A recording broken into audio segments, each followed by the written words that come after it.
Welcome back. Let everything slow. Hyrule is a kingdom that has died and been rebuilt so many times that the distinction between history and myth has ceased to be meaningful. The people who live in it in the time of Breath of the Wild do not fully know what their kingdom once was. The legends that Grandmother Impa and the elder scholars keep are fragments of a record that the intervening centuries of reconstruction and forgetting have made incomplete. What we know, pieced together from the memories that Link recovers, from the tapestries in Impa's house, from the ancient stone murals in the shrines, from King Rome's ghost on the Great Plateau, is this: Hyrule was here before, many times, and each time it rose, the same forces that ended it before were waiting. The cycle. There is a curse at the foundation of Hyrule's existence, not in the legal or bureaucratic sense, in the specific metaphysical sense of a thing that was placed at the beginning and cannot be removed. It came from Demise, the demon king who fought the goddess Hylia at the very beginning of time, who was sealed away, defeated, but who used his final moments to speak a curse that he intended to last forever. The specific wording matters, that his hatred would take form and follow those who shared the blood of the goddess and the spirit of the hero across every age, in every incarnation, without end. His malice, the concentrated essence of his desire to conquer and destroy, became Ganon. Not a specific person, not initially, a force, a hatred that accumulated power and took shape in each age of Hyrule's history, sometimes as Ganondorf the Gerudo King who sought the Triforce, and sometimes as the Calamity, the formless darkness that rose from beneath Hyrule Castle like a disaster of nature rather than a personality. Zelda was the goddess reborn. Link was the spirit of the hero in a new body. Ganon was the curse in a new form. The cycle repeated. Each generation of Hyrule had its version of the same war, fought with whatever tools that generation possessed, ended in whatever way that generation managed to end it, followed by a period of peace and rebuilding and the eventual fading of the specific knowledge of what had been done and what would need to be done again. This is the world that Breath of the Wild begins in, not at the beginning of the cycle. 10,000 years past one resolution of it. 100 years past another. 10,000 years before, the first event the game's backstory directly documents. A calamity that occurred 10,000 years before Link wakes on the Great Plateau. The specific era is not named. It is simply the ancient time, the age of the Sheikah's greatest achievement, when Hyrule was more advanced than it would ever be again. The Sheikah, the Shadow People, the tribe that had served the Hylian royal family since the kingdom's earliest days, whose relationship to knowledge and secrets and the specific kind of wisdom that comes from devoted service gave them a role in Hyrule's governance that was never fully official and always essential. In this ancient era, the Sheikah were not simply the royal family's attendants. They were the kingdom's engineers, and their technology had reached a level that the Hyrule of Breath of the Wild's present cannot understand, let alone replicate. The Sheikah Slate, the device that Link wakes with, that functions as his inventory and his map and his interface with the ancient shrines, is a piece of this technology. And it is the most sophisticated object that most characters in the game have ever handled, and it is a relic 10 millennia old, that has been sitting in a shrine waiting for someone to pick it up. The divine beasts were built in this era. 4 mechanical animals of enormous scale. Varuta, shaped like an elephant and capable of controlling water. Varudania, shaped like a salamander and perched on a volcano. Varmedo, shaped like an eagle and circling endlessly above the Ritos Mountains. Varnabores are shaped like a camel in the Gerudo Desert storms, each one a weapon designed for a specific purpose, to weaken Calamity Ganon enough that the princess and the hero could deliver the final blow. The Guardians were built alongside them, the spider-like mechanical warriors, the ones that dot the landscape of Hyrule's fields in Breath of the Wild, some still active and hostile, some reduced to rusted husks, were the Shaker's standing army against the Calamity. Thousands of them, built to fight a specific enemy in a specific way, controlled through the Shaker's technology in ways that required the specific gift of someone touched by the royal family's sacred power to fully direct. 10,000 years before the game begins, Calamity Ganon rose. The tapestry in Impa's house shows what happened. A princess, a hero, and the divine beast firing on Hyrule Castle from 4 directions simultaneously, the Guardians supporting the assault. The Calamity was sealed. The age of Sheikah technological dominance continued, and then the King of Hyrule made a decision that would shape everything that followed. The betrayal of the Shaker. The Shaker had built weapons of extraordinary power. The Guardians and the Divine Beast had demonstrated that the Shaker's technology could defeat a god-adjacent entity that the kingdom's conventional military could not have addressed. The King of Hyrule, paranoid, as kings with subjects more capable than themselves tend to become, found this intolerable. He ordered the technology buried, the divine beast placed in specific locations across Hyrule, hidden underground. The Guardians sealed in vaults beneath the earth. The Shakers accumulated technological knowledge to be suppressed. The Shaker complied, most of them. The Shaker who accepted the king's decree cast off their technological tradition and returned to simpler lives, becoming the gentle, secretive people of Kakariko Village that the game portrays. A faction did not accept it. Those who felt that the royal family's fear was a betrayal of what the Shaker had built, who felt that the technology should never have been demanded back and hidden. They became the Yiga clan, dedicated to Ganon, sworn to destroy the bloodline that had turned on the people who had always protected it. The Yiga clan still exists in Breath of the Wild.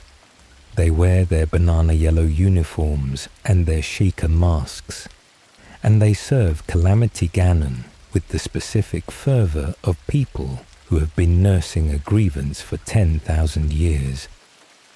It is one of the game's most quietly interesting background details. The enemy foot soldiers who set up fake checkpoints and demand bananas are the descendants of people who were betrayed by the royal family and chose the most extreme available response. The long silence. For 10,000 years, the divine beasts and the guardians lay beneath the earth. The Shaker's technological tradition faded into legend. The specific knowledge of how the technology worked, what it was for, what the inscriptions on the shrines meant, lost slowly, generation by generation. Hyrule continued. Ganon continued to be reborn in various forms, Among various Links and Zeldas faced him with whatever tools their particular era provided, and peace was achieved, and then eventually disturbed again. The specific history of these 10,000 years is not documented in Breath of the Wild. The game explicitly acknowledges that history before the immediate backstory has faded to myth. Creating a Champion, the companion book, states that Hyrule's recurring periods of prosperity and decline have made it impossible to tell which legends are historical fact and which are fairy tale. This is one of the most honest admissions in Zelda's long history of internal lore. We do not know the specific events of most of the timeline, because the people who live in the world don't know them either. The specific continuity question of which timeline Breath of the Wild and Tears of the Kingdom occur in, a question that occupies significant space in the Zelda fan community's discussions, is, according to the game's own director, deliberately left open for the player to decide. What matters for the story of these two games? Hyrule exists. The cycle has been repeating for as long as anyone can remember, and longer. And now, 100 years before Link wakes up, Calamity Ganon came back. This time, it was not the same.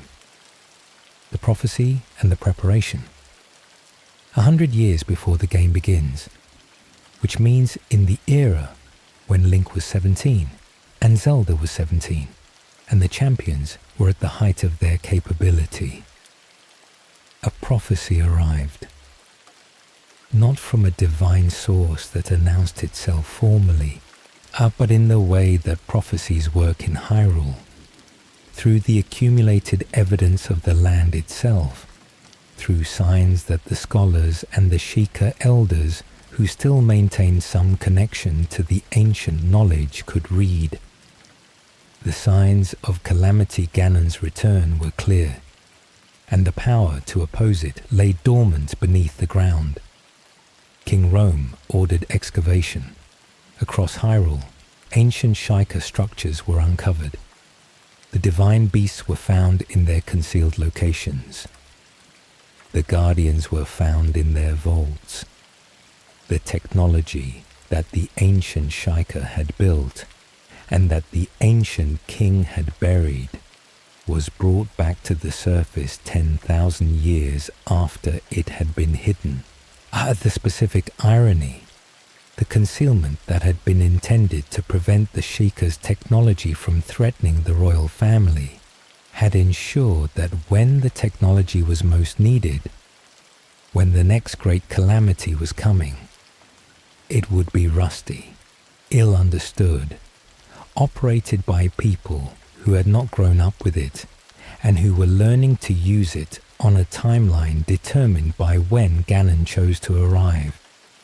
They found the divine beasts and did not fully know how they worked. They found the guardians and did not fully understand how to control them.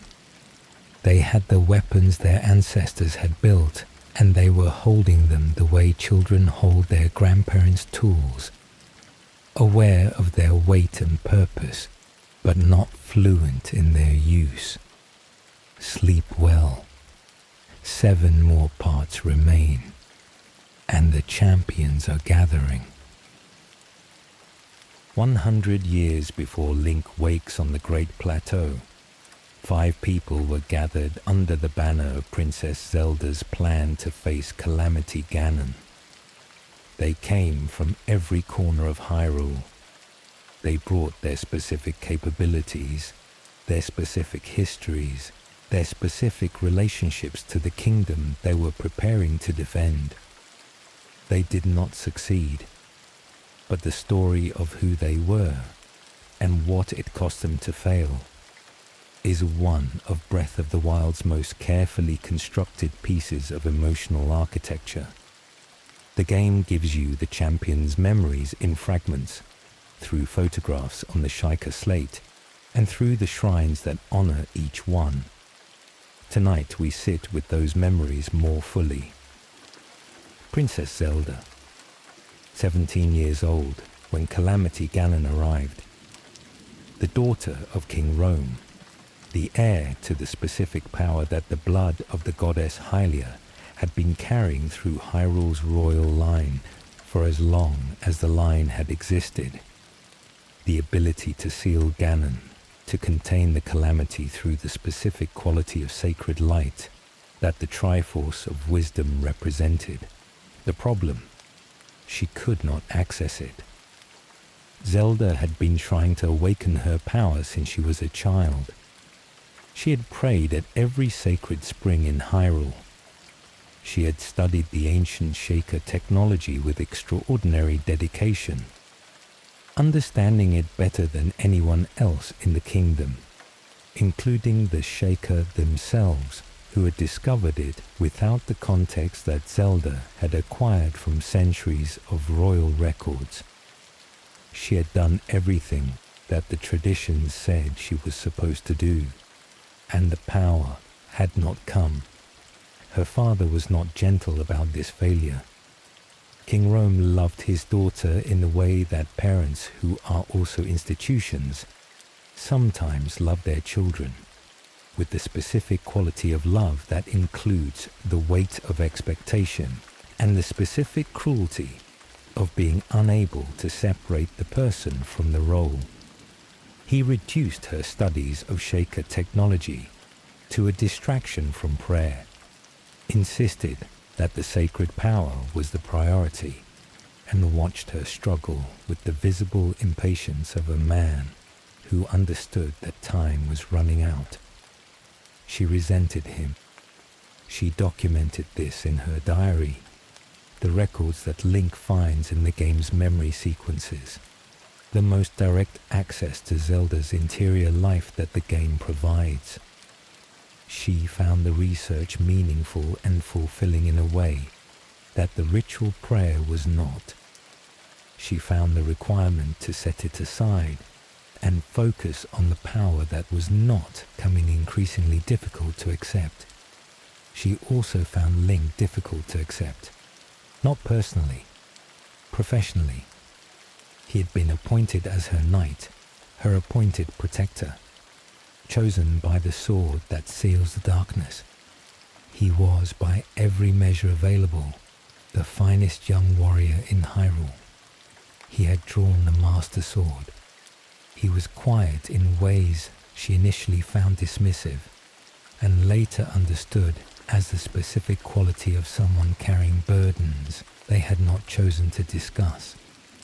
Her diary records the specific evolution of her feelings about him. Initial resentment at the appointment, frustration at his silence, growing awareness that his silence was not indifference, eventual genuine affection for the person behind the appointed role. The memories that Link recovers tell this story from the outside. His perspective on scenes she recorded from the inside. And the gap between the two perspectives is one of the game's most carefully managed emotional achievements. Mipha, the princess of the Zora, the daughter of King Dorephan, who would still be alive 100 years later when Link returned to Zora's domain. A healer, the specific kind of warrior who fights primarily by keeping her allies alive, whose combat style was built around the specific grace of the Zora people's water-adapted movement. She had known Link since they were children. The Zora's relationship with the Hylian champion stretched back before the champions were gathered. Mipha and Link had grown up in adjacent spaces of the same kingdom, and what Mipha felt for him was not the professional admiration of a fellow champion, but something she had never said directly. She made him armor. The Zora armor that appears as a collectible in both Breath of the Wild and Tears of the Kingdom. A set of scale-like protective gear that she crafted specifically for Link, the specific tradition among the Zora. You made armor of this kind only for the person you intended to marry. She made it for him. He wore it. Whether he fully understood what it meant is one of the questions the memory sequences leave open. Her death in the Great Calamity, alone in Divine Beast Varuta, fighting Waterblight Ganon, the elemental abomination that Calamity Ganon had sent to possess her Divine Beast and kill its pilot. She was a healer fighting alone against something that could not be healed into submission. She died in the mechanism that was supposed to be her weapon. Her spirit remained in Varuta for 100 years. When Link freed it, when he defeated Waterblight Ganon and ended the possession, she was there. She spoke to him. She gave him Mipha's grace, the ability to restore his health beyond its normal maximum at specific moments of crisis. And then, with the quiet completeness of someone who had been holding on for longer than was comfortable, she let go. She also left a message for her father, asking him not to be angry at Link for failing to protect her, saying that she was at peace. The specific kindness of a woman who died young and used her last message to prevent the people who loved her from blaming each other is one of Breath of the Wild's most quietly devastating moments. Daruk, the Goron champion. Large, loud, enthusiastic about his own capability, in the specific way that beings who are genuinely exceptionally capable and know it tend to be enthusiastic. He swung a boulder on a chain and called it Daruk's Boulder Breaker. And the game is consistent in treating this as exactly as impressive as it sounds. He was the easiest of the champions to like and the most straightforward to understand. His love for the Goron people, for Hyrule, for the specific warmth of a mountain that provides food and shelter and the particular satisfactions of a warrior culture. These were not complicated or contradicted by anything else in his character. He was exactly what he presented himself as. He died in Divine Beast Varudania, fighting Fireblight Ganon. His spirit stayed, like the others, in the machine that had killed him. When Link freed Varudania and defeated Fireblight Ganon, Daruk's response was characteristically himself. Immediate readiness, immediate action, the specific quality of a warrior who had spent 100 years ready to fight and was grateful to finally have the target back within reach. His descendant, Yunobo, who appears in Breath of the Wild as a young Goron who uses a version of Daruk's protection ability, carries something of his ancestor's specific quality without the same confidence. Where Daruk was certain, Yunobo is anxious. The century between them has produced a Goron who knows what his great-great-grandfather was and is not certain he can be the same thing. Reveli, the Rito champion, the one who did not get along with Link, who was openly contemptuous of the specific honor of being chosen by the sword rather than earning distinction through training and capability, who found the entire system of prophecy-designated heroes philosophically objectionable, and made this opinion known to the person who most embodied that system. He was not wrong about his own capability. Reveli was the best archer in Hyrule. He had developed a technique, Reveli's Gale, the ability to generate an updraft and launch himself into the air for aerial combat, that no other Rito had achieved. He had built this through effort, through years of training that he had chosen and pursued, and he was justifiably proud of it. What he could not fully process, that Link's being chosen was not a commentary on Reveli's worth.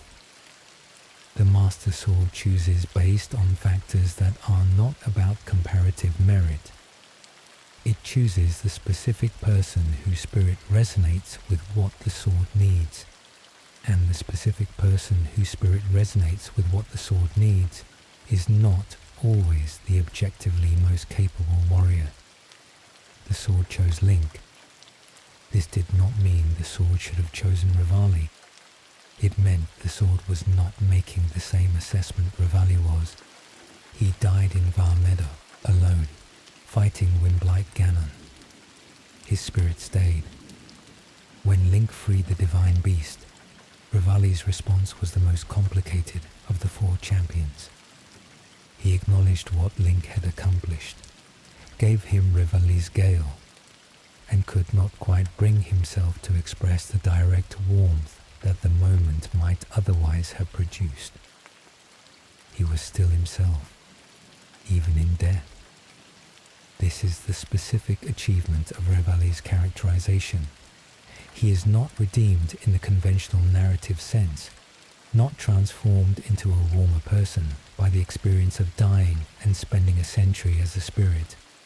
He is exactly who he was, and the game treats this as sufficient, as the complete expression of a person who was difficult and capable and never quite found the resolution he was looking for. Urbosa, the Gerudo chief, the oldest of the 5 champions, the one who had known Zelda since she was a child, who had been a friend and mentor to Zelda's mother before Zelda's mother died, and who transferred the specific quality of that attachment to the daughter who carried her mother's face. She was the one who grounded Zelda when the pressure of the role and the failure to awaken the sacred power and the weight of everything approaching was too much. The memory sequences that show Urbosa and Zelda together are among the most emotionally complete in the game. She did not minimize what Zelda was facing. She did not offer the false comfort of telling Zelda everything would be fine.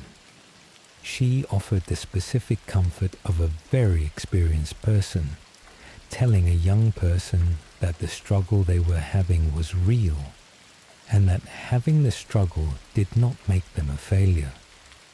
She hated Ganon with a personal ferocity that the other champions did not share. The calamity had taken on the form of a Gerudo, specifically Ganondorf, the Gerudo thief king of an earlier age. And for Urbosa, the specific disgust of having her people's legacy associated with the source of Hyrule's destruction was not abstract. She was the chief of the Gerudo. The fact that the king of evil had been one of them was something she carried as a personal insult. She died in Var Naboris, fighting Thunderblight Ganon. Her spirit stayed. When Link freed the beast, her response was warm and direct. She called Link Little Brother and acknowledged that he had proven himself and gave him Urbosa's fury, the lightning strike that her spirit could still deliver through him. She also asked him to tell Zelda that she did not suffer. The specific kindness of a woman who knew that Zelda had been carrying the weight of the champions' deaths for 100 years, who knew that the sealed princess in Hyrule Castle had been alone with that knowledge, and who wanted the first thing that reached Zelda to be that her mentor was at peace. The 5 together. The memories that Link recovers show them together. At Akala Citadel, at Zora's Domain, at various locations around Hyrule in the weeks before the calamity arrived. They are a group of people who were assembled by a prophecy and who became, in the specific way that people who face an existential threat together sometimes become, genuinely fond of each other across the differences and tensions that existed between them. They knew what was coming. They had the weapons and the technology and the best available people and the specific historical knowledge of how the ancient heroes had done it 10,000 years before. And then Ganon arrived, and did something no one had anticipated. He possessed the Guardians. From the moment the calamity emerged from beneath Hyrule Castle, the machines that had been Hyrule's greatest weapon became its most dangerous enemy. The Guardians that had been positioned to defend the kingdom turned on its people. The divine beasts were seized before the champions could fully coordinate their response. Mipha died, Darik died, Rivali died, Urbosa died, and Zelda, fighting alone at the edge of a battle already lost, with Link wounded beyond his ability to continue, found her power. Sleep well. 6 more parts remain, and the Shrine of Resurrection is still sealed. The great calamity happened in a single day. The plan that had been years in preparation, the champions, the divine beasts, the guardians, the accumulated Sheikah technology, was undone in hours. Ganon had spent the centuries of his imprisonment studying the plan that had defeated him before, had prepared specifically to counter it, and when he emerged, he executed the counter with the specific efficiency of something that had been planning its revenge for 10,000 years. The Guardians turned, the divine beasts were seized, the 4 champions died alone inside the machines that were supposed to be their weapons. King Rome died in the field. Hyrule Castle became Ganon's fortress. And then 2 things happened. One because Link was still fighting. One because Link could no longer fight. The last stand. Zelda and Link retreated from Hyrule Castle. Not strategically, in the specific way that people retreat when everything has gone wrong and there is nothing left to do except survive. Link had taken on guardian after guardian trying to protect her. He was past the limit of what even a champion chosen by the Master Sword could sustain. He collapsed. Zelda made a decision in the seconds available. The Shrine of Resurrection, the ancient Sheikah structure she had been researching, one of the many sites of ancient technology that the excavations had uncovered, could sustain a critically injured person until the body healed itself. It was a stasis chamber, effectively, a way to preserve someone past the point where conventional medicine could reach. She placed him in it.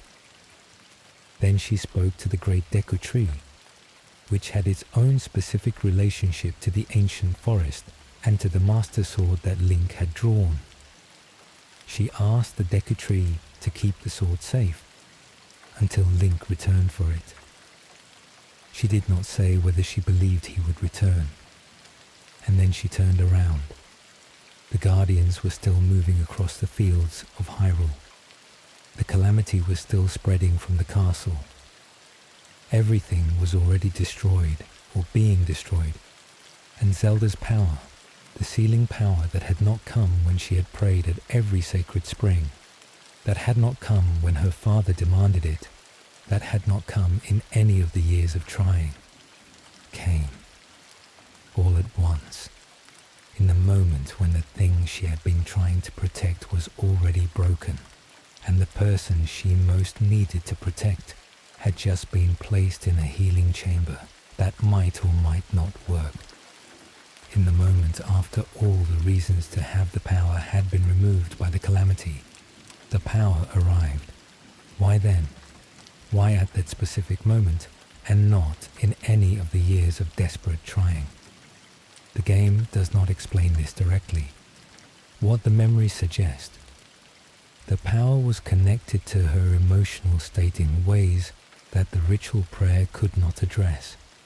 The training she had been doing was the wrong kind of training. What unlocked it was not more devotion. It was grief.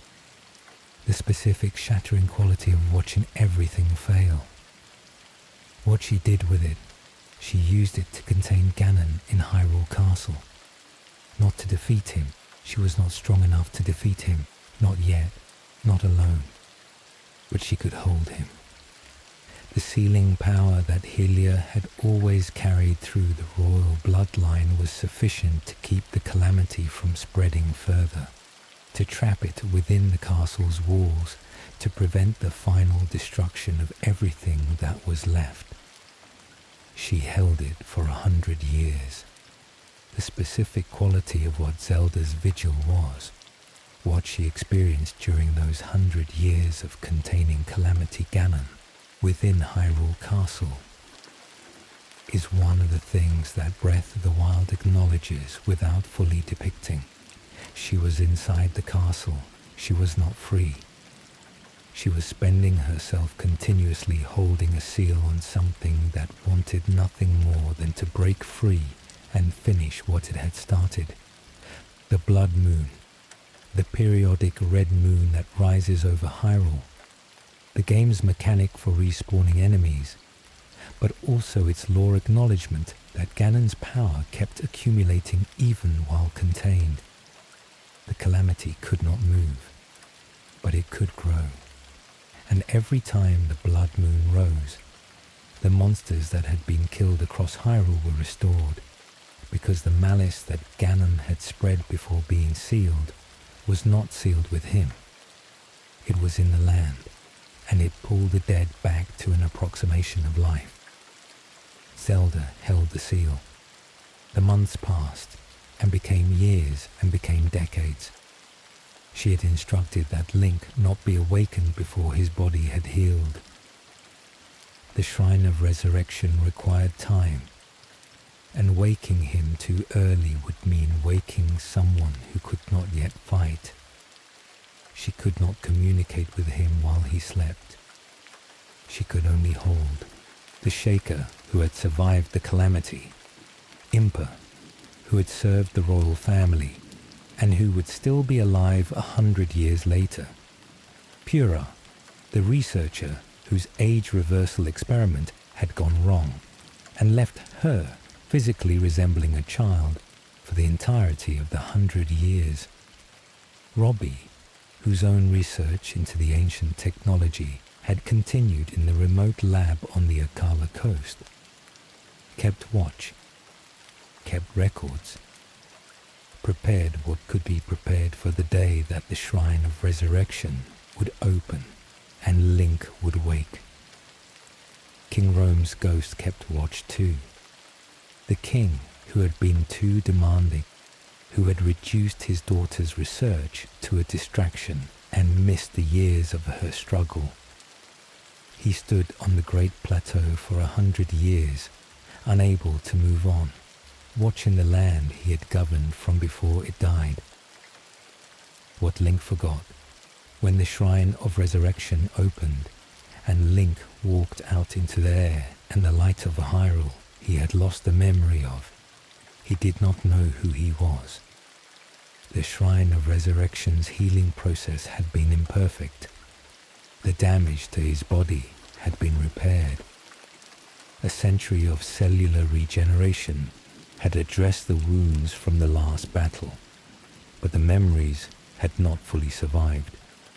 The specific neural pathways that carried his personal history, his relationships, the specific texture of who he had been before the calamity, these were damaged or erased or simply not restored alongside the physical healing.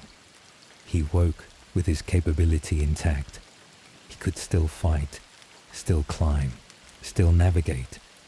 The muscle memory of a lifetime of training was present. What was absent? The person behind the training. The specific knowledge that Mipha had made him armor and what that meant. That Revali had resented him and why. That Urbosa had called him little brother. That he and Zelda had stood on a hill and watched the sunset. And she had been, for the first time in a long time, genuinely happy. The photographs on the shaker slate held the memory he had lost. 12 images taken with the shaker slate's camera function, recording specific moments from the year before the calamity. As Link traveled Hyrule and found the locations where those photographs had been taken, the memories returned, not all at once, but in the specific fragmentary way that recovered memories tend to arrive, each one a small piece of who he had been, each location a place that had been significant before it was ruined. The stable, where a photograph had been taken of a horse that was no longer there. The spring where Zelda had finally felt something shift in the power she was trying to access. The cliff where the champions had assembled for what would be the last time before the calamity arrived. The world that survived. Hyrule did not die when the calamity came. This is one of the things that makes the world of Breath of the Wild so specifically affecting. It is not ruins in the straightforward sense of nothing remaining. It is a world that was badly hurt and continued anyway. Kakariko Village, where Impa lived with the knowledge of everything that had happened, where the Shaika elders maintained the culture that had always been maintained. Hateno Village, in the east, where Zelda's research tower stood and where normal life had continued because the calamity had not reached this far. Zora's domain, where King Dorephan still ruled and where Mipha's memory was honored and where the 100 years had produced children who had grown up with stories of the great calamity rather than experience of it. The stables, scattered across the roads of Hyrule, still operating. Because people still traveled, still needed to rest, still had commerce and movement, and the specific ordinariness of continuing to exist even in proximity to a castle whose malice-infused walls were visible from half the map. The Koroks, hiding their seeds in every corner of the world, maintaining their ancient game across a century of changed circumstances. The dragons that circle the sky, unchanged as they had always been, older than any of this, and indifferent to the specific human and Hylian politics of what had happened. Hyrule survived the calamity, not intact. The fields are dotted with ruined guardian husks and collapsed towers and the specific evidence of a day when everything went wrong at once. But it survived. The people in it had built something over 100 years in the space that the calamity's containment had allowed. Link walked into this world without knowing he had been part of the disaster that had shaped it. The King's Ghost speaks, the old man on the Great Plateau. The figure who met Link when he emerged from the Shrine of Resurrection, who set him tasks to unlock the paraglider, who slowly revealed himself across the plateau's sequence of shrines to be someone more than an old traveler. He is King Rome, the ghost of the last king of Hyrule, who could not depart until he had done what he had failed to do in life, explained to his daughter's knight what had happened and what still needed to happen. His account is honest about his failures in a way that ghosts in these stories sometimes are. He acknowledges that the plan he had overseen had been unprepared for what Ganon actually did. He does not blame Link or the champions or anyone else for the defeat that his own decisions had contributed to producing. He asks Link to save Zelda, not as a king's command, he has no kingdom to command from, as her father's request. As a man who spent 100 years as a ghost on a plateau, watching his daughter hold something terrible at bay with everything she had, unable to help from where he was. He gives Link the paraglider and disappears into the world's light. and Link walks off the plateau's edge and into the ruin of Hyrule, with 100 years of the world's history missing from his memory and a century of his sleeping present in his body. Sleep well. 5 more parts remain, and the castle is waiting. Link walked off the Great Plateau into a Hyrule that had been shaped by 100 years of consequences he had been asleep for.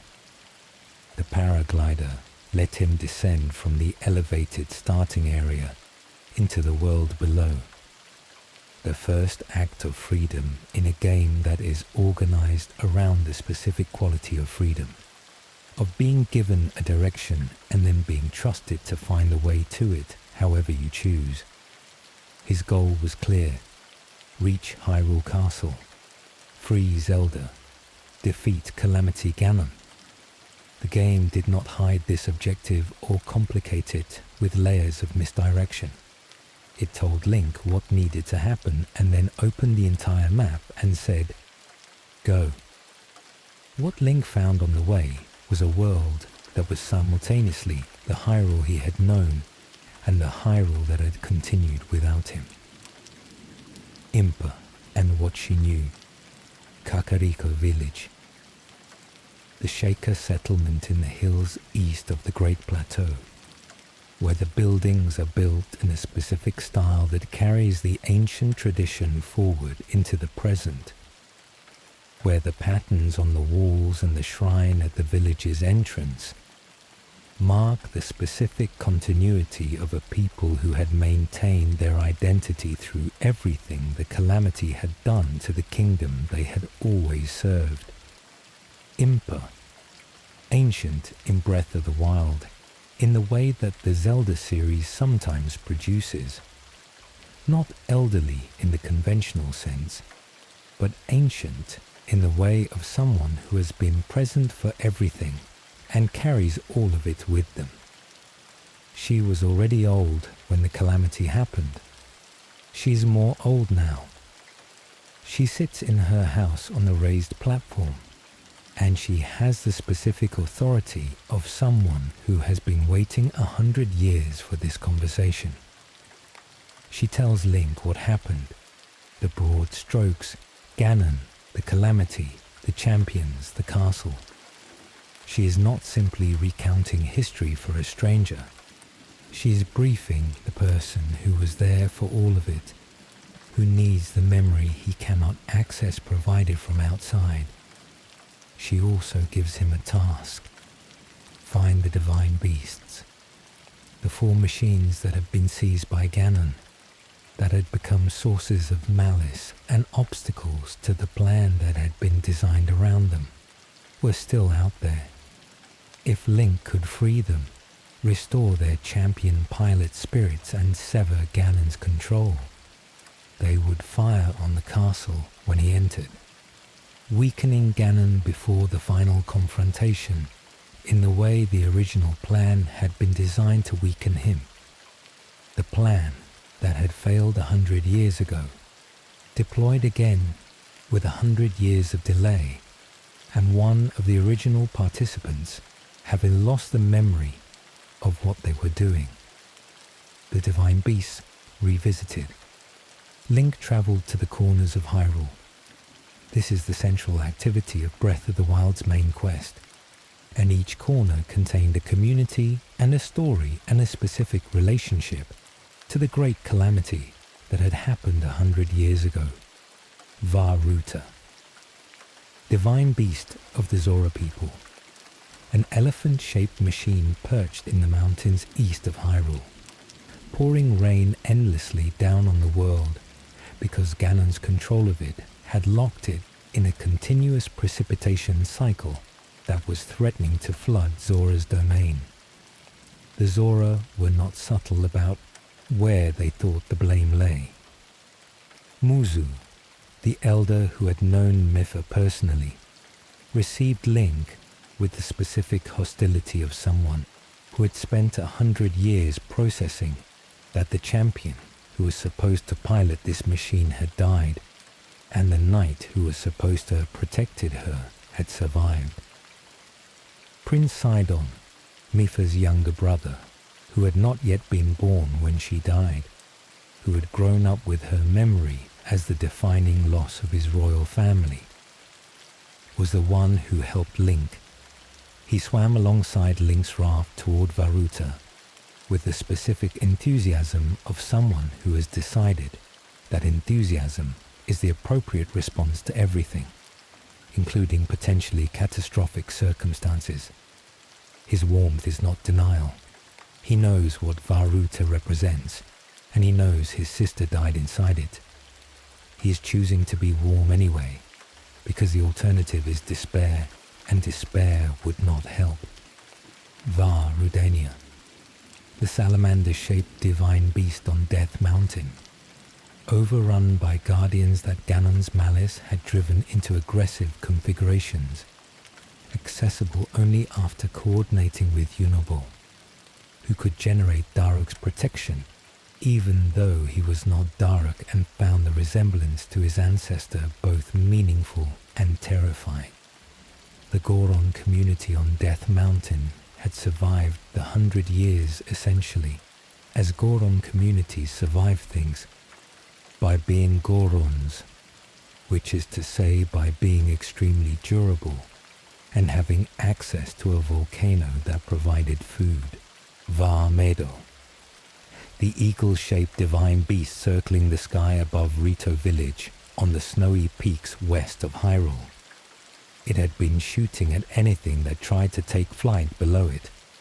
The Rito, whose entire culture was built around their wings, had been grounded. Teba, the warrior who helped Link approach Medo, did not have Revali's genius, but had the stubbornness and the commitment of someone who understood that if you cannot fly, you cannot be yourself, and that was unacceptable. Naboris, the camel-shaped divine beast in the Gerudo Desert, the most inaccessible of the four, protected by lightning storms of Ganon's corrupted Urbosa's power that struck anything that came too close. The Gerudo had their own specific situation. The rules of their society had kept them from addressing it directly.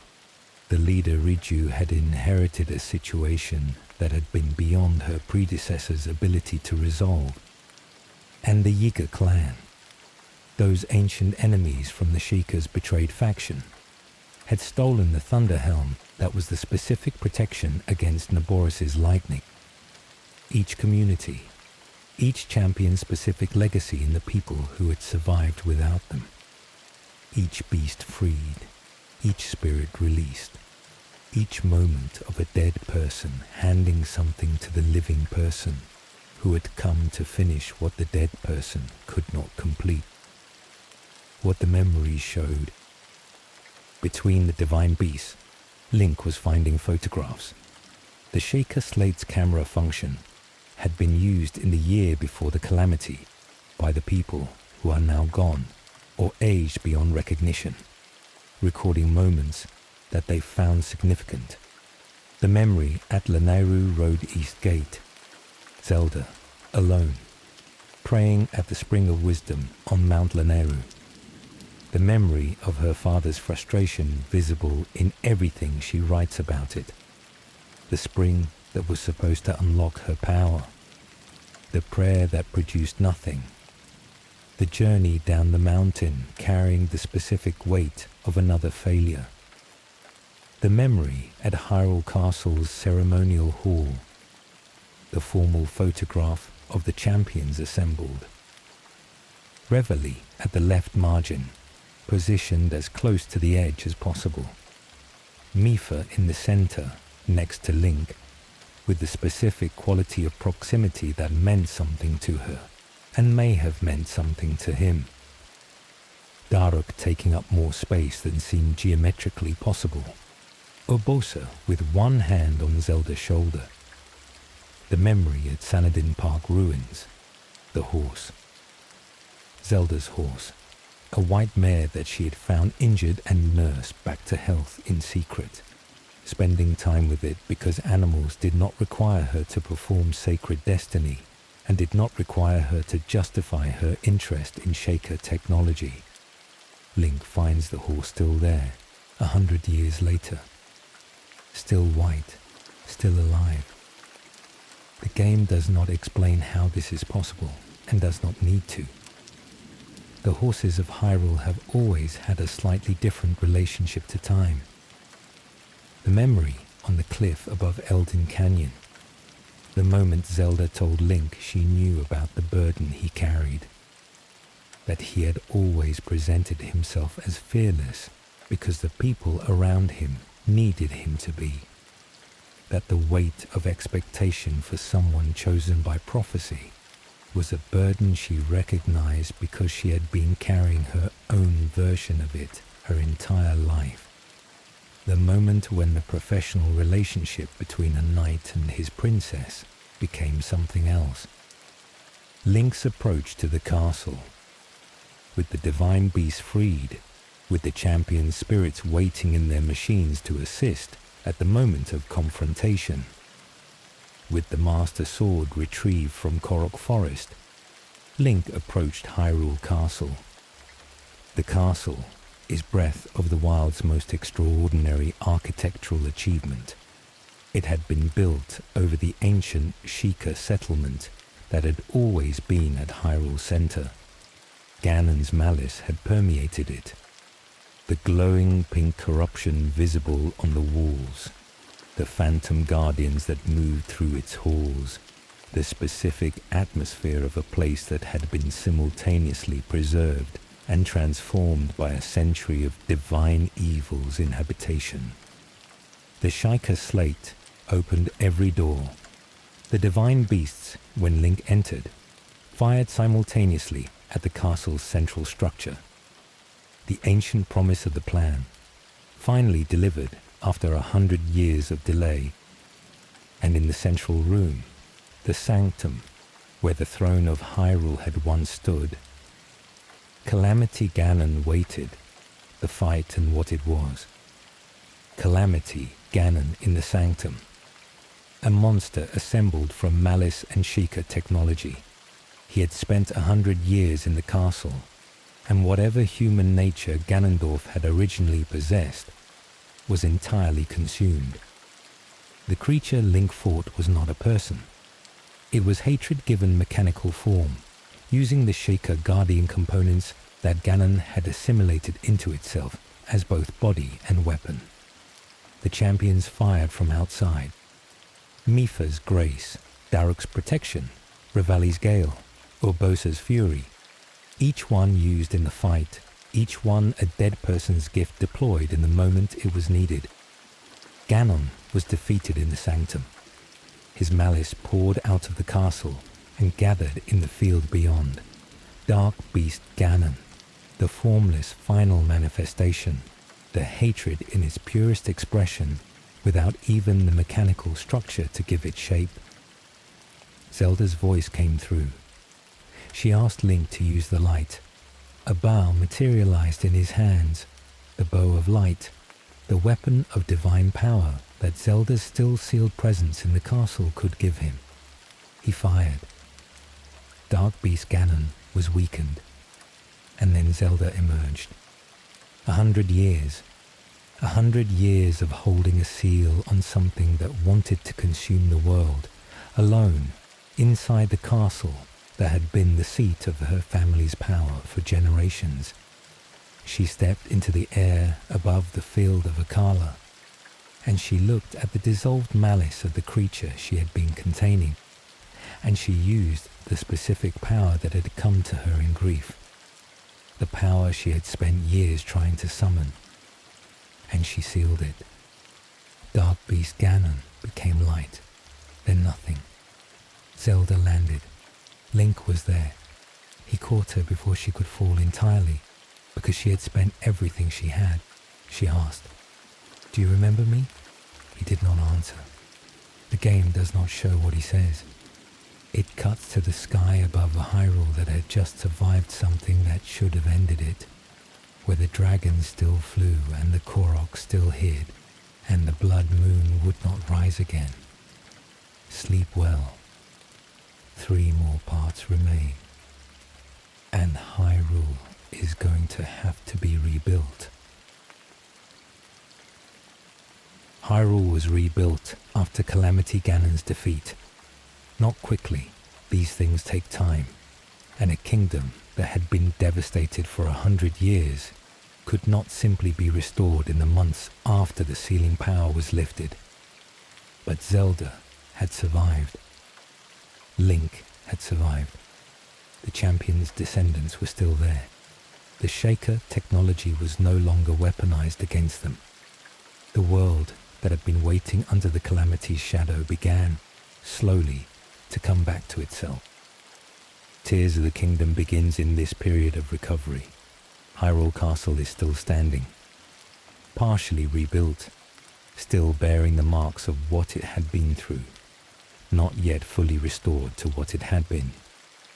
Zelda is working on its reconstruction. Link is working alongside her, serving as her protection as he always has and always will. They go together into the depths beneath the castle, and everything changes again. What they found, the gloom, a substance that had been seeping upward through the floor of Hyrule Castle. Not the malice of Calamity Ganon, which had been sealed away, but something different, something older, something that predated the Calamity, that predated the Shaker's ancient technology, that had been present in the deepest chambers beneath the castle since before anyone living had been born. Link's and Zelda's investigation brought them down through the castle's foundations into ancient stone passages. The murals they found there told a story that neither of them had known. The founding of Hyrule, not in the legendary vague sense of the kingdom was established, but in the specific visual language of 2 people joining hands, of a civilization growing around them, of a great conflict that followed.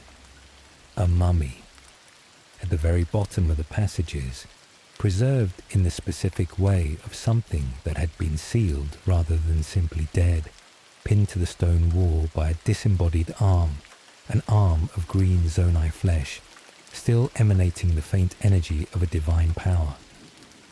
The mummy woke.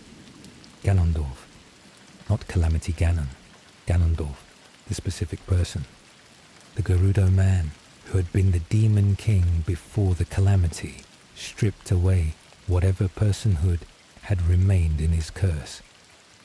He had been here. He had been here all along, underneath Hyrule Castle, underneath the thing that the Sheikah and the royal family had built, underground, contained, held by the arm that was now falling off. Roru's arm, the first king of Hyrule, the Zonai monarch whose specific power of light had been holding Ganondorf in place for thousands of years, had spent those thousands of years as a disembodied arm pinning the demon king to a stone wall. The rest of him was gone. Only the arm had persisted. When the arm fell, Ganondorf's power began to return. He burned Link's arm. He shattered the Master Sword, and Zelda fell. The upheaval.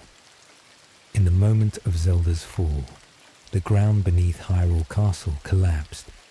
The ancient chambers fractured, and from the fractures, the gloom spread across the land, through the roots of the earth, upward through the soil, affecting everything it touched. People fell ill. Animals behaved strangely. The ancient ruins of Hyrule's deepest history, long buried, were suddenly accessible through the underground passages that the upheaval had cracked open. Hyrule Castle lifted into the sky.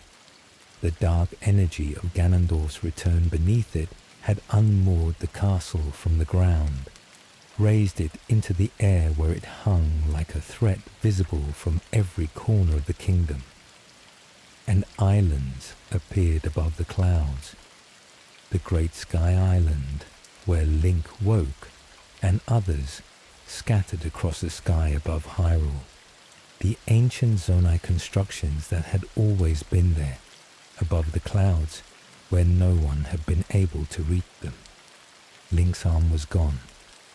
Rauru's arm had replaced it. The disembodied limb of the first king, fused with Link's destroyed one, granting him the Zonai abilities that the arm carried. Not simply a prosthetic, a gift and an instruction. The person whose arm this had been believed in Link enough to give him the most direct access to divine power available. Zelda was gone. She had fallen into the depths and vanished in a flash of light around a stone artifact that she had picked up when Rauru's arm fell. A secret stone. She had grabbed it instinctively, and it had done something to her, taken her somewhere when was not yet clear. The Zonai, before following Zelda. We need to understand who Rauru was and what the Zonai were, because Tears of the Kingdom's foundational revelation is that Hyrule's origin is older and stranger than anyone in the game's present had known. The Zonai descended from the sky, not metaphorically, physically from above. A race of beings described as descendants of the gods, who came down to the surface of the world at some point in the ancient past, and found the land below populated by various peoples. They brought with them the secret stones, artifacts of immense power that amplified the specific abilities of whoever possessed one. Rauru was Zonai, the last or nearly last of his people. His sister Mineru survived alongside him, and the game implies that the other Zonai had either left or transformed in some way. He was tall and green-skinned and white-haired, and possessed a third eye on his forehead that opened when he used his power of light. He carried himself with the specific quality of a being whose power was genuine and whose kindness was equally genuine. Not the performance of gentleness that very powerful beings sometimes offer, but the actual article. He had met a Hylian woman named Sonia, and the two of them had founded Hyrule together. Not conquered it, founded it in the sense of establishing the specific institutions and relationships that made a kingdom, rather than simply a territory.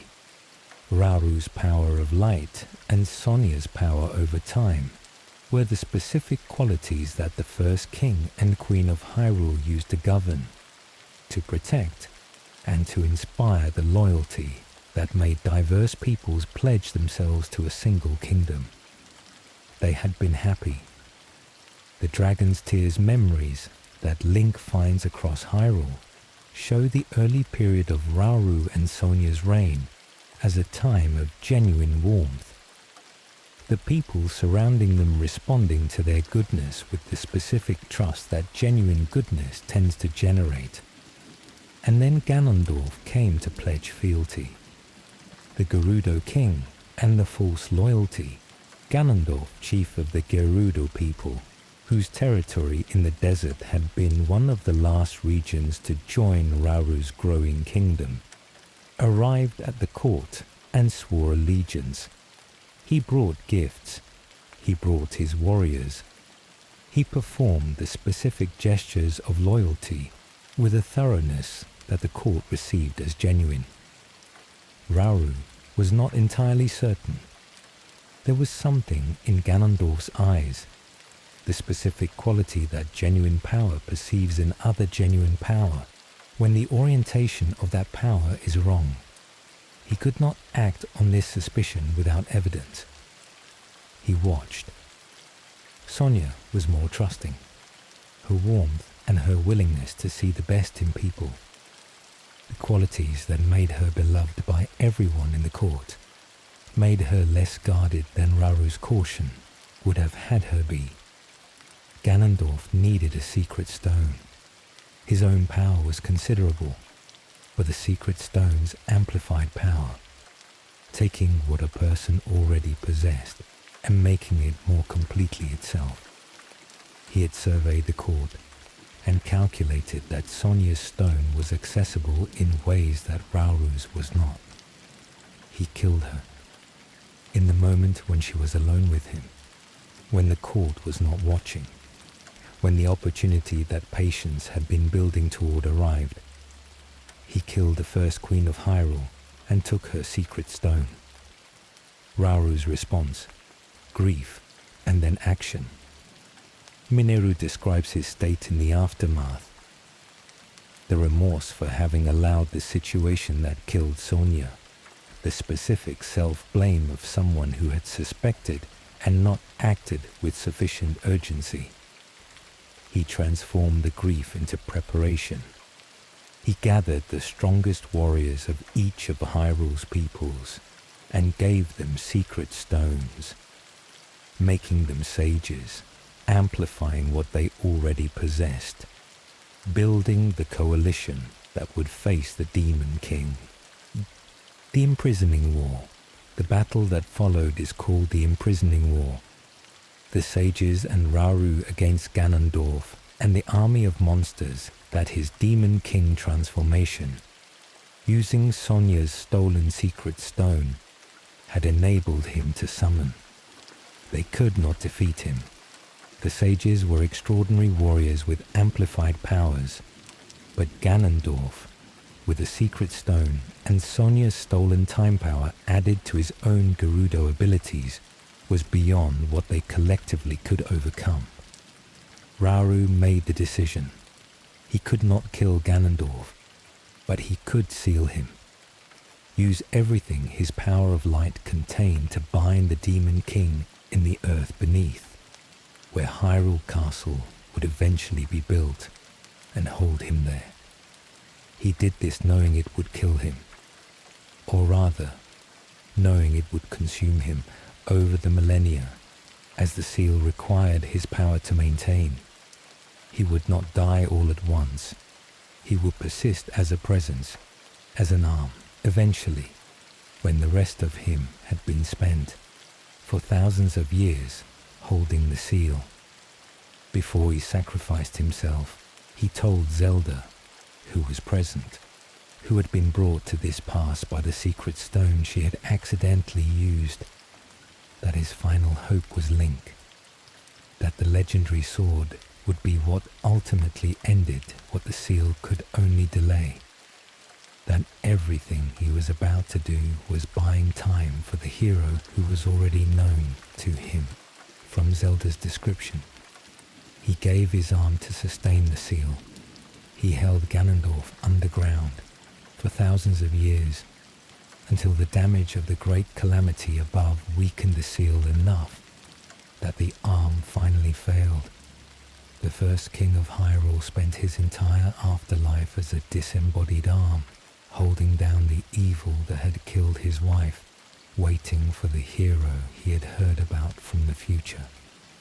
Sleep well. 3 more parts remain, and Zelda is somewhere in the past. Zelda fell through the darkness beneath Hyrule Castle. The secret stone that Rauru's falling arm had dropped.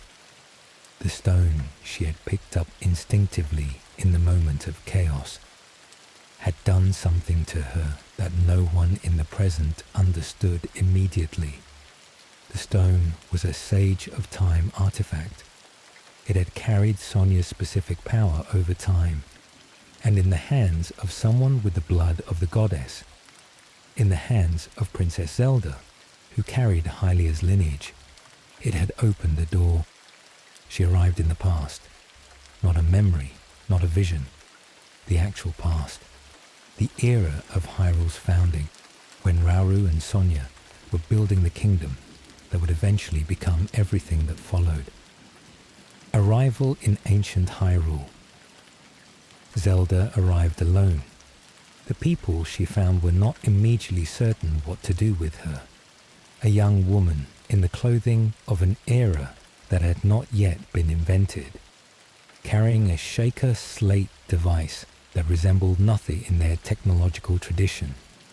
Speaking of events that had not yet happened, Rauru met her with the specific caution of a king who had already been learning to be careful about who claimed to be trustworthy. Sonia met her with warmth. The secret stone that Zelda had arrived with was visible evidence of something.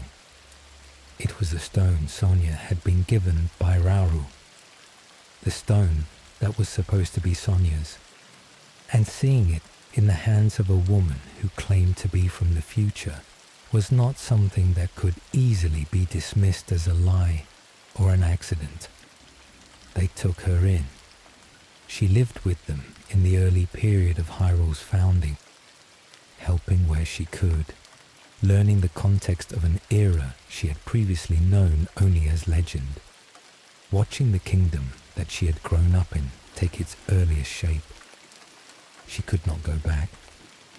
This is the specific horror of Zelda's situation in the past. The passage was one way in the direction she had travelled. She had come to the past with no mechanism for return.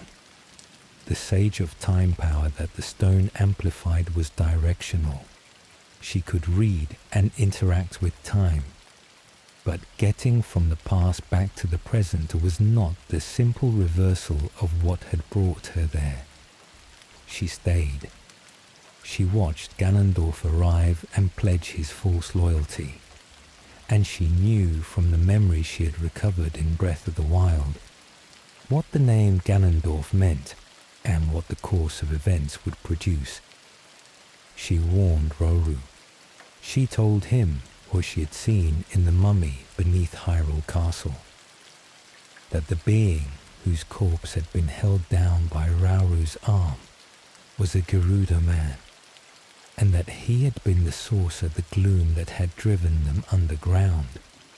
Rauru did not disbelieve her, but his specific failure of caution, the overconfidence that he later identified as his critical mistake, led him to underestimate how quickly Ganondorf would act. The death of Sonia. Zelda watched it happen and could not prevent it. This is the specific tragedy of being in the past with knowledge of the future. The knowledge does not automatically confer the power to change what happens. Ganondorf killed Sonia, the queen whose warmth had been the specific quality that made Hyrule's founding feel like more than political arrangement, who had been kind to Zelda in the specific way that someone who genuinely loves a person can be kind to someone they have just met, was killed while Zelda was somewhere in the castle, unable to intervene in time. The grief of watching something catastrophic happen to someone you have come to care about, in a sequence you knew was coming but could not stop. This is what Zelda carried through the imprisoning war. The imprisoning war was not quick. Rauru gathered the sages. The 4 leaders of Hyrule's peoples received their secret stones and their specific amplified powers. The coalition assembled against a demon king who had spent the months in Sonia's murder building an army of monsters that the gloom had generated. Zelda fought with them. She had her own secret stone, the one that had brought her to the past, now recognized as belonging to her own divine heritage, amplifying her specific sage of time power. She was one of the 7 who fought Ganondorf in the final battle of the imprisoning war. They lost. Not entirely. They pushed Ganondorf to the point where Rauru's sacrifice could seal him. But they could not defeat him outright.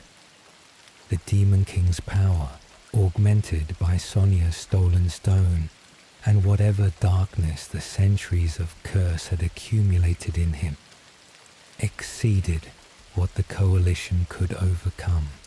Rauru's sacrifice. In the battle's final moments, Rauru gathered everything he had.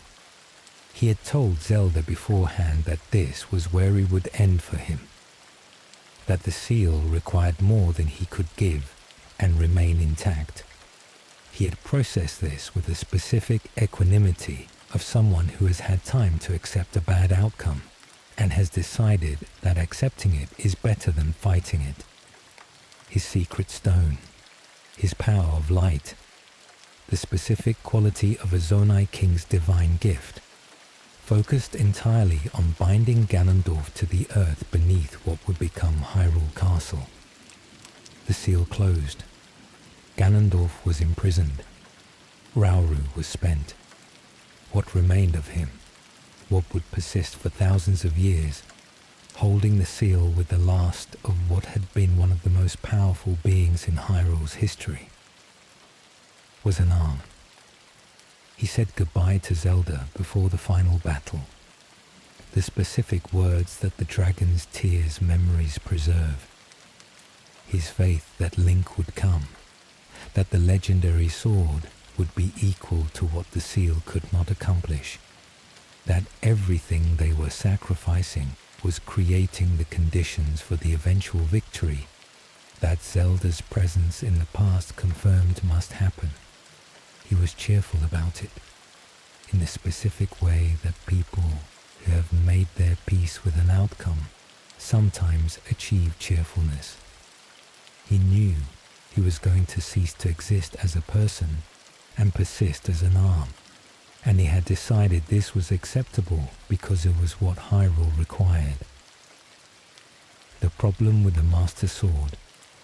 After the imprisoning war, with Ganondorf sealed and Rauru gone, and the immediate crisis resolved, Zelda turned to the second problem that her presence in the past had to address. The Master Sword was shattered. She had seen it, in the moment beneath Hyrule Castle, when Ganondorf had first awakened, when he had burned Link's arm and destroyed the weapon that had been the hero's defining tool across every age of Hyrule's history. The sword that had been tempered by the sacred flames of Skyward Sword, that had been chosen by Link generation after generation. That was more than a weapon in the specific sense that its spiritual significance accumulated across every hero who had ever carried it, was broken. It needed to be restored, not simply repaired. The Master Sword required a specific quality of power that could rebuild what had been damaged at a fundamental level. The Shaker technology could not do this. The conventional forges of Hyrule could not do this. What the Master Sword required was something that could sustain it across time, could hold it at the specific level of quality that divine power demanded, could give it back what Ganondorf's malice had taken. Zelda was a sage of time. Her specific power allowed her relationship to time to be more flexible than any other being's. And she had a secret stone. Mineru, Rauru's sister, the Sage of Spirit, who had been present through the imprisoning war and who would persist into the future through a different mechanism than the other ancient sages, explained to Zelda what the secret stones could do at the most extreme level of their use. Draconification. If a person swallowed their secret stone, took it into themselves fully rather than simply possessing it, they would transform into a dragon, immortal, indestructible, beyond any conventional harm. But the transformation was one way. The person who became a dragon lost their sense of self, their memories, their identity, the specific quality of being a person rather than a force of nature. These faded. The dragon that remained would be beautiful and ancient and carry the person's form, but the person would effectively be gone. Zelda decided to do it. She sent the Master Sword forward through time, placed it in the Light Dragon's keeping, the dragon she would become, so that it could spend thousands of years being slowly restored by the dragon's divine energy. By the time Link needed it again, it would be whole. And then she swallowed her secret stone and became the Light Dragon. The dragon who forgot. The Light Dragon. The enormous golden white dragon that circles the skies of Hyrule in Tears of the Kingdom, above the clouds, beyond the reach of ordinary travel. Link encounters it from the Sky Islands, sees it passing below, enormous and silent, and carrying the Master Sword on its back. It does not respond to his voice. It does not remember him. The creature that flies above Hyrule is Zelda, in the way that a river is rain. The source material is continuous, but the specific form and function have transformed into something unrecognizable. She has been flying for thousands of years, since the imprisoning war, since before the 10,000-year calamity, since before the period of Sheikah technological development that built the divine beasts and guardians. She has been circling Hyrule in the sky above everything that happened, carrying the sword that would restore itself in her company, waiting, though she cannot know she's waiting, for the moment it would be needed. The specific horror and the specific grace of this simultaneously. Zelda chose this. She knew what it would cost. She made the decision with full information. Mineru had explained, Zelda had understood, and she had done it anyway because the sword needed to be whole, and this was the only way. She gave up herself to give Link what he needed. The dragon's tears. Across Hyrule's landscape, in specific locations, are luminous droplets that carry memories. Link finds them as he travels. 12 tear-shaped pools of light that, when he touches them, show him fragments of what Zelda experienced in the past. Her arrival in ancient Hyrule. Her life with Rauru and Sonia. The imprisoning war. The final conversation with Mineru.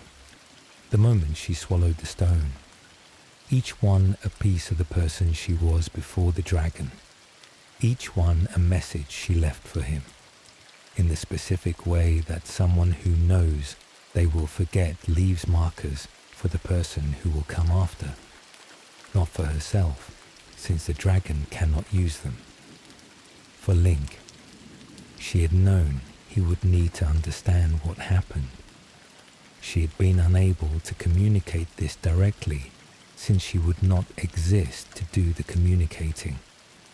So she wept tears that carried the memory and scattered them across the landscape she would spend thousands of years flying above. It is the most careful goodbye in the game, made by someone who could not say goodbye conventionally because she would not be present for it, who had to construct the goodbye in advance and trust it to time. What Link understood. When Link had found all 12 dragons' tears, had assembled the complete picture of what Zelda had done, why she had done it, what it had cost her. He understood the full scope of what he was looking at when he looked at the Light Dragon. The sword was on its back. Thousands of years of the dragon's divine energy had restored it. He could retrieve it. If he could reach the dragon from the Sky Islands. If he could land on something that was moving continuously above the clouds.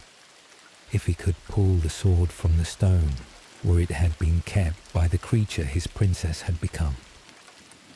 He got there. He retrieved the Master Sword, and then he descended back to Hyrule, carrying the whole sword, knowing what it had cost and who had paid for it. Sleep well. 2 more parts remain, and the Demon King is waiting in the depths. Link descended from the sky with the Master Sword restored. The upheaval had been ongoing while he was discovering the truth of what had happened. Ganondorf's influence spreading through the depths, his phantom appearing across Hyrule in Zelda's form, his 4 monster generals occupying the ancient Zonai temples that now served as the new dungeons of this age. The 4 temples. The Wind Temple above the storm clouds over Rito Village. The Water Temple submerged in the sky above Zora's domain. The Fire Temple deep in the volcanic caverns of Death Mountain. The Lightning Temple buried in the sand of the Gerudo Desert. Each one occupied by one of Ganondorf's generals. Each one disrupting the region around it in a way that the corresponding community desperately needed resolved. And in each community, a person who had grown up in the shadow of the champion's legacy, Tulin, Sidon, Yunobo, Riju, discovering the specific capability that their secret stone now unlocked. The new sages.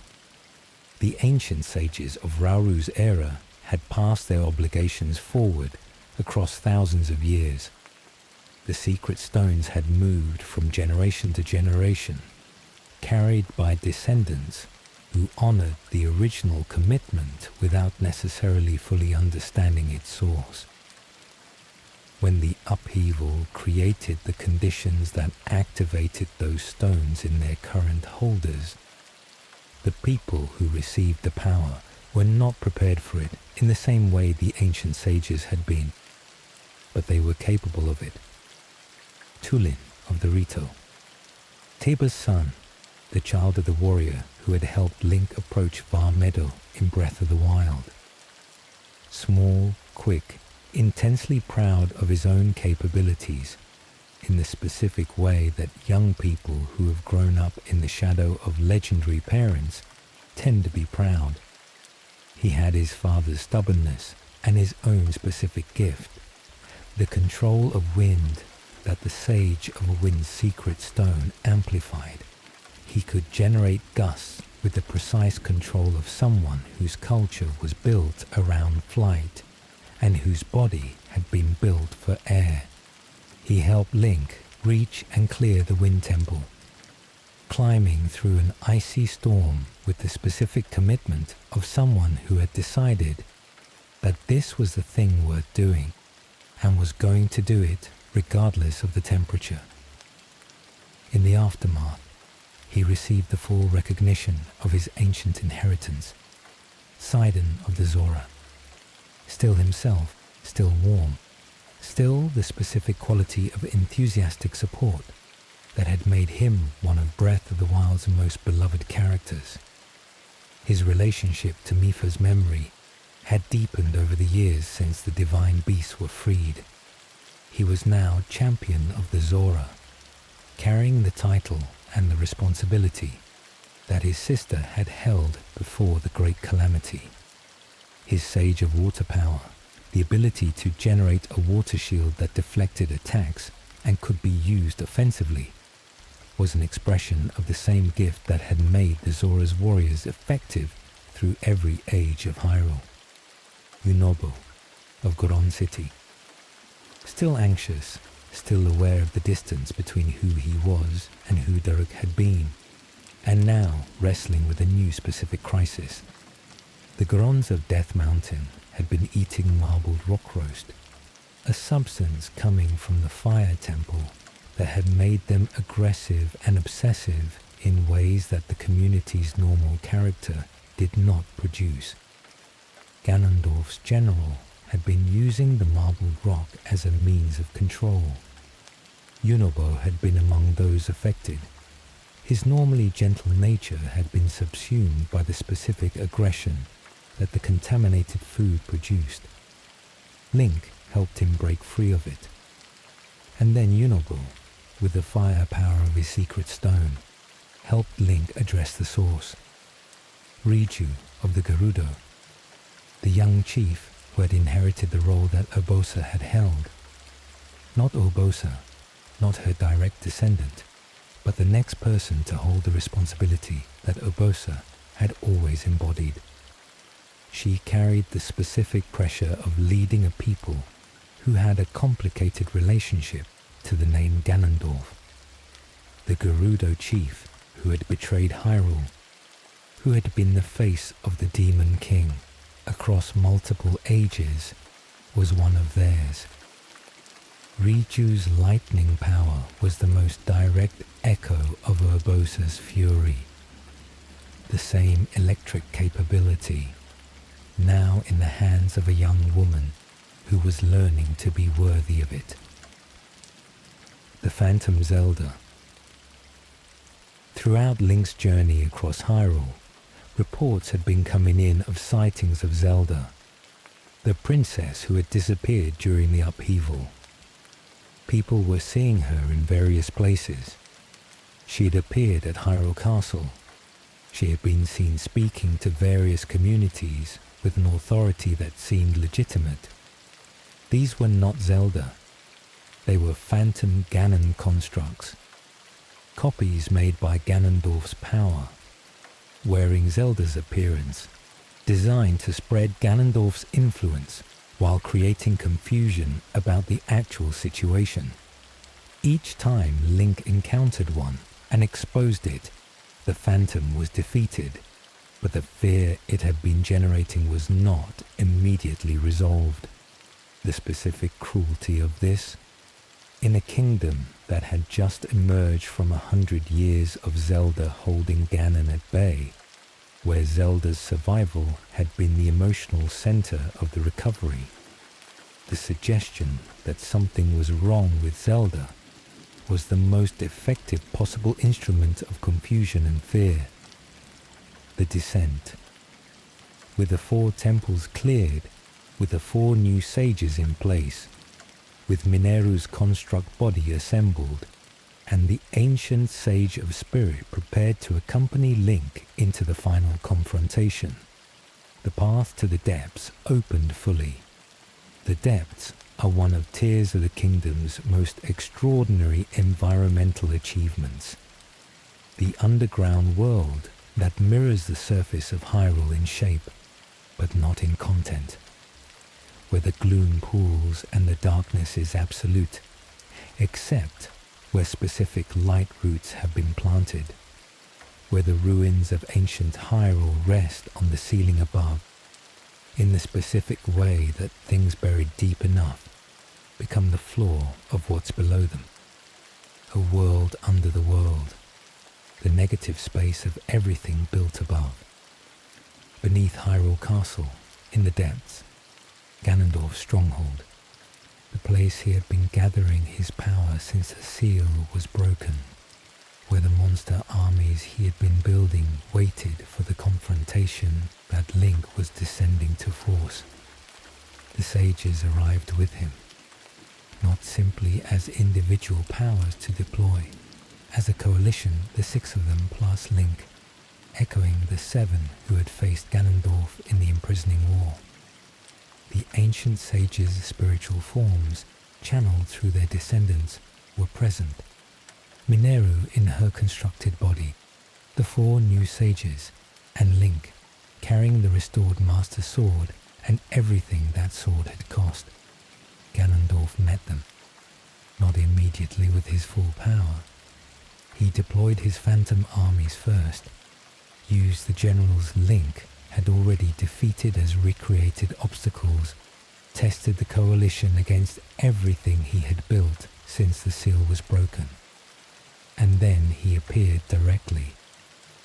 The Demon King himself, Ganondorf in Tears of the Kingdom, is different from every previous version of Ganon or Ganondorf that the Zelda series had shown.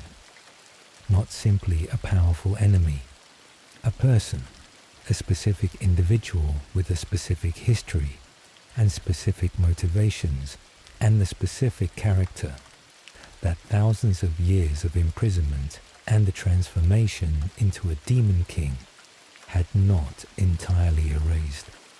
He was elegant, cold, the specific quality of someone who had thought about what they were going to do for a very long time and had arrived at complete certainty about it.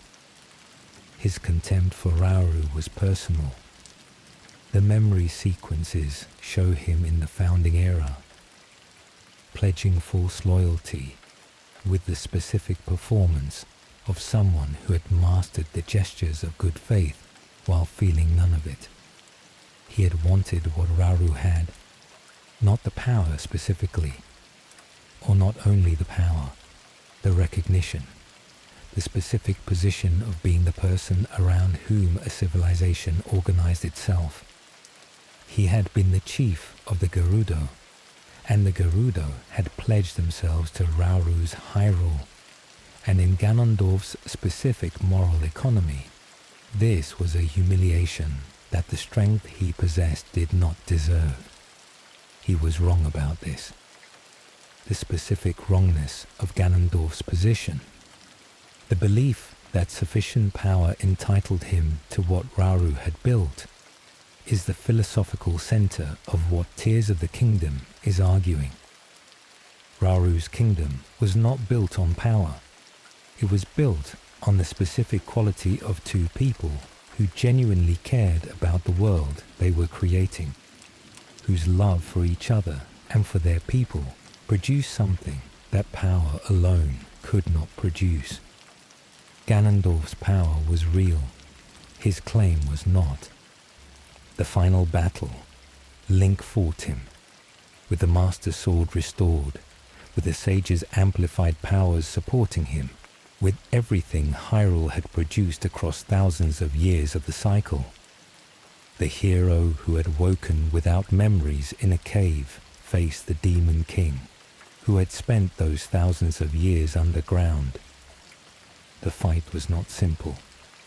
Ganondorf's power at this point was the accumulated darkness of his entire existence. The Gerudo chief transformed by stolen divine power and thousands of years of isolated hatred into something that exceeded what any ordinary encounter could address.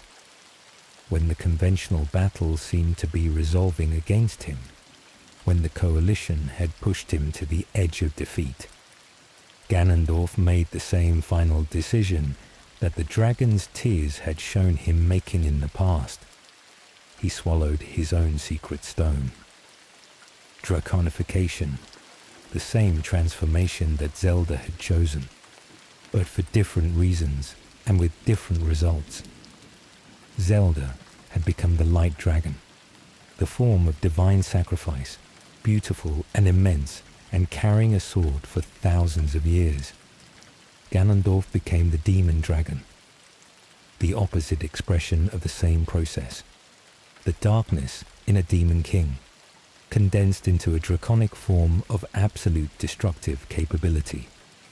Two dragons, the light dragon and the demon dragon, circling above Hyrule in a conflict that had begun in the founding era and had persisted across the entire expanse of the kingdom's history. Link was on the light dragon's back, the creature that Zelda had become, the dragon that had been flying above Hyrule for thousands of years, carrying a sword, waiting, carried him toward the demon dragon, toward the secret stone on its head, the specific weak point, the source of the transformation, the thing that, if destroyed, would end what the stone had created. He drove the Master Sword into the secret stone on the demon dragon's head. The stone shattered. Ganondorf's dragon form imploded. The darkness collapsed inward and was gone. The demon king, who had been killed and resurrected and imprisoned and released across every age of Hyrule's history, whose curse had driven the cycle that Demise had promised would never end, was finally, in the specific completeness of having the source of his transformation destroyed, gone. The light dragon descended. Link was still on its back. The dragon that was Zelda fell toward the surface of Hyrule, toward the water below. And then Rauru and Sonia's spirits appeared. the first king and queen of Hyrule, present as light, present as the specific warm quality of people whose love had built the kingdom and whose sacrifice had sustained it, reached toward the light dragon. The transformation reversed. The stone was still intact around Zelda's neck. The dragon became a young woman, falling, returned to herself by the power of the people who had known her in the past and who had spent thousands of years as spirits in order to be present for this moment. Link caught her, or they fell together. They landed in the water with the specific quality of two people who have been through something that should have been impossible and have arrived at the other side of it still intact. What remains? Rauru and Sonia's spirits smiled and faded. Their work was complete. The seal that Rauru had sacrificed himself to maintain had served its purpose. Ganondorf was not coming back from this, not with the stone destroyed. The thousands of years of holding were finished. The depths stopped spreading gloom. The monsters that Ganondorf's power had been generating began to diminish, without the source maintaining them. Hyrule Castle, which had been hovering ominously above the kingdom since the upheaval, descended back to its foundations. Zelda had her memories. She remembered everything. The past, the imprisoning war, Rauru and Sonia, and the sages, the choice she had made to become the dragon. The draconification had ended when the stone was intact and divine power was turned toward restoration rather than destruction. She was herself again, carrying the full weight of the history she had lived through. And the kingdom continued, with two more people who understood its full history, with a hero who had learned this time that the sword he carried had been kept for him across thousands of years by the person who mattered most to him, with a princess who had spent thousands of years as a dragon and returned to find that the world had been saved by the coalition she had assembled in the past and the hero she had trusted to come. Sleep well. One final part remains, and the story has something left to say. We have followed the story of Hyrule from the ancient founding, from Rauru and Sonia, joining hands in the kingdom's first dawn, through the imprisoning war and the great calamity and Link's long sleep, and the Zelda's 100 years, and the upheaval and the depths and the dragon and the light. Now we step back and we ask what the story was doing, the specific sadness of the cycle. Before Breath of the Wild, the Zelda series had told its stories largely, without dwelling on the specific quality of what it meant that they repeated. Ganon would rise, Link would defeat him, Zelda would be saved, or would save herself, and the peace that followed was understood to be real, even if its duration was finite. Breath of the Wild changed this. It placed the player inside the aftermath of a version of the cycle that had failed. Not just slowed down the evil, but failed to stop it in time. Failed at the cost of everyone involved. The world the player explored was the specific ruin of that failure. The champions were dead. The king was dead. The kingdom had spent 100 years under the shadow of something sealed but not destroyed. The game did not blame anyone for this. Not Zelda, who had tried and struggled and succeeded finally, but too late.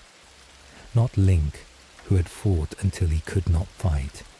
Not the champions, who had died in machines that were supposed to be their weapons.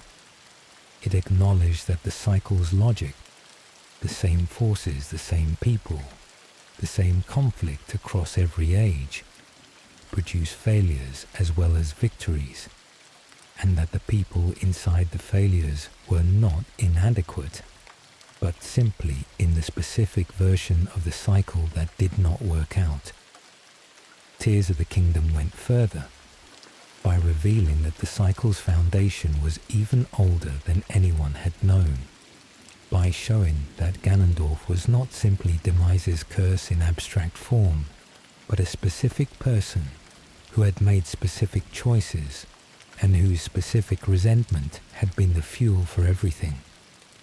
The game asked what it would mean to actually end the cycle, rather than simply win another iteration of it. What Ganondorf was. The Demon King is the cycle's most specific tragedy, not because he is sympathetic in a way that excuses what he did. He killed Sonia, he deceived Rauru, he summoned monsters and spread gloom, and possessed the sages of an ancient era, and disrupted Hyrule across thousands of years. He was genuinely terrible. His actions caused genuine harm that cannot be rationalized away. But underneath the Demon King, in the memories the dragon's tears showed, in the moments where the character of the person before the transformation was visible, there was a man who had the wrong framework for his genuine grievance. The Gerudo lived in the desert. They had always lived in the desert, without the specific resources and connections of the peoples closer to the kingdom's center.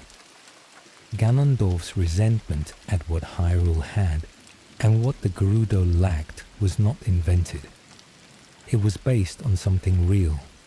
His response to that resentment, the theft, the violence, the transformation into something that consumed rather than built, was the specific wrong turn that the real grievance became.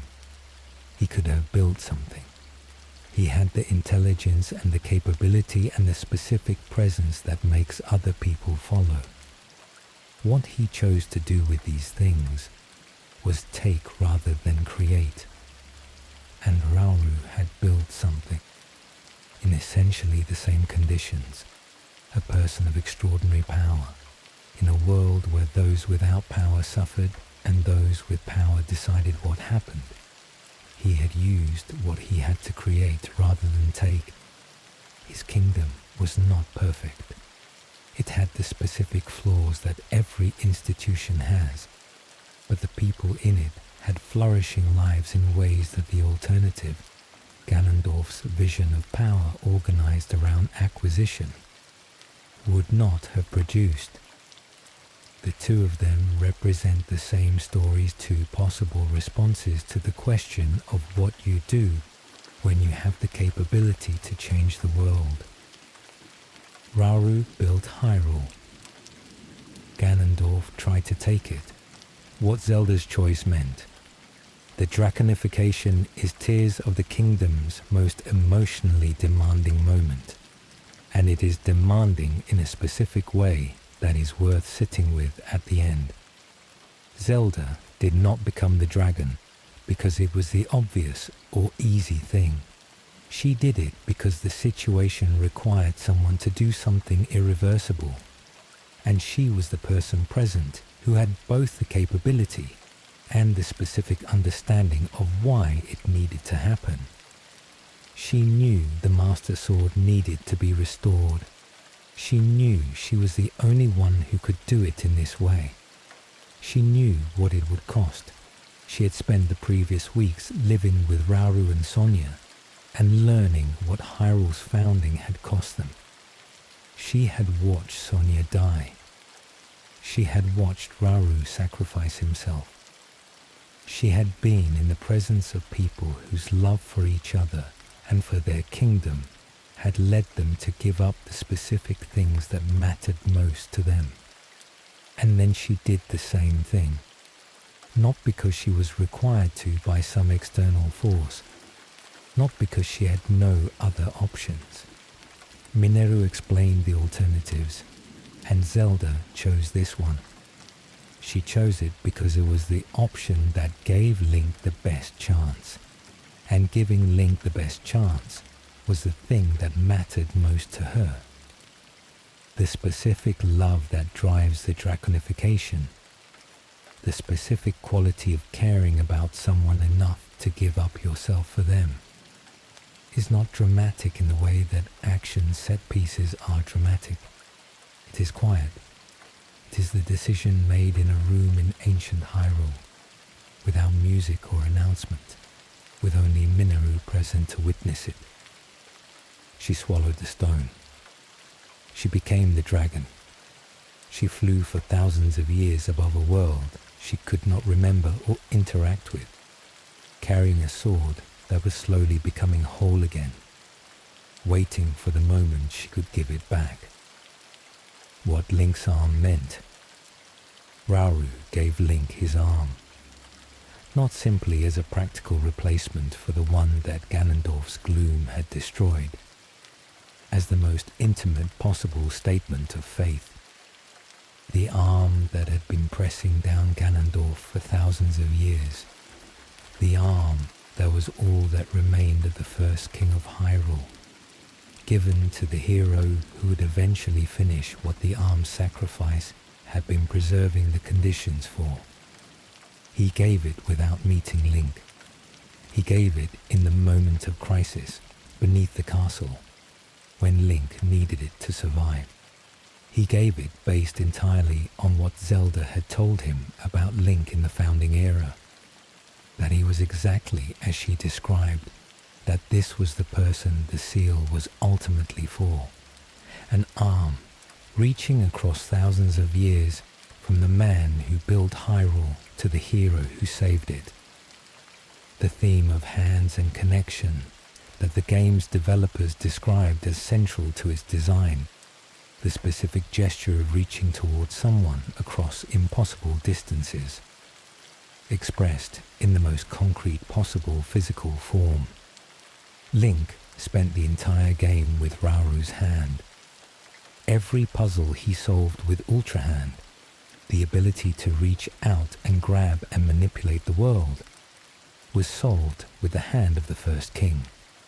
Every Zonai device he activated, every construct he built, every moment of creative problem solving, done with the specific gift of someone who had been dead for thousands of years and whose trust in Link was the only thing that had been asked in return.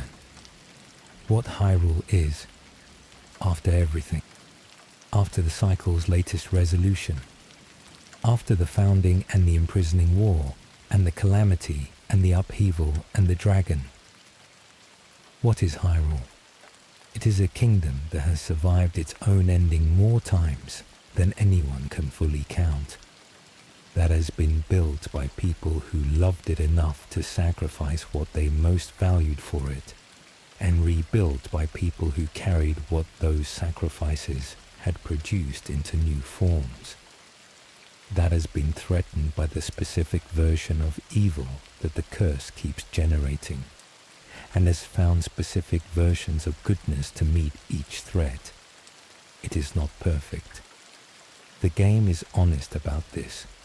The Gerudo Desert has always been on the margins of the kingdom's prosperity. The Yiga clan still exists as a testament to a betrayal that the royal family committed 10,000 years ago, and that the people descended from the betrayed have never fully been made whole from. The cycle that Demise promised would never end has not ended. The law of Tears of the Kingdom does not claim that this specific version of the conflict was the last one. Hyrule is the specific product of people who kept trying, who kept building after the disasters, who kept protecting after the betrayals, who kept loving after the losses. Rauru built it, knowing that Ganondorf was inside his court, and that he had not acted quickly enough to prevent the first catastrophe. He built it anyway, and then he sealed the catastrophe with his own existence. Zelda maintained it across 100 years of Vigil, and then gave herself up for it in the most complete possible way, and then came back to it and kept going. Link woke without memories in a cave and walked out into a ruined kingdom and chose to fight for it, even without knowing yet why the fight mattered. These are the specific people that Hyrule has always been built on. Not divine power, though divine power is present. Not the prophecy, though the prophecy keeps coming true. The specific quality of people who decide that what they love is worth protecting, even when the cost is higher than anyone should have to pay. One final image. Two people fall from the sky into a pond of water. One of them has been a dragon for thousands of years and has just been given back her own face. The other has been carrying a dead king's arm and a dead princess's sword, and the accumulated weight of every decision made since a mummy woke beneath the castle, and everything changed. They surface in the water. The light falls on Hyrule, the real light, not the calamity's suppressed version, not the uncertainty of the upheaval, the ordinary light of an ordinary day in a kingdom that is going to need to be rebuilt again, but that is, at this specific moment, genuinely at peace. The dragons still circle the sky. The three that had always been there, Farosh, Dinral, Naydra, and now the sky without a light dragon, because the light dragon was no longer needed. The Koroks are still hiding their seeds. The stables are still operating. The people of Hyrule are going about the specific business of continuing to exist in a world that has just been through another catastrophe and survived it. Zelda looks at the kingdom she has loved for longer than any living person has loved anything. Link is there beside her, with both his arms again. Rauru's green Zonai arm restored to a normal Hylian one by the spirit's final gift. She does not ask if he remembers her. This time she does not need to.